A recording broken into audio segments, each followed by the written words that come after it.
l'esprit.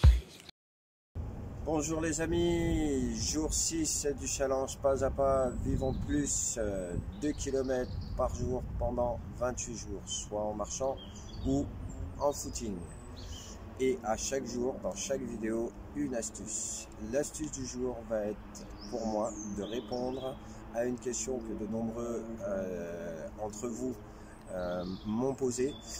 C'est comment choisir ses chaussures pour pouvoir aller marcher ou courir. Effectivement, avec tous les choix possibles dans les magasins et les rayons qui sont remplis, et il peut être difficile de choisir une bonne paire de chaussures qui soit adaptée à soi. Je vous donne rendez-vous comme d'habitude après la petite séance d'échauffement de la journée. Est-ce que tu as l'esprit?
l'esprit.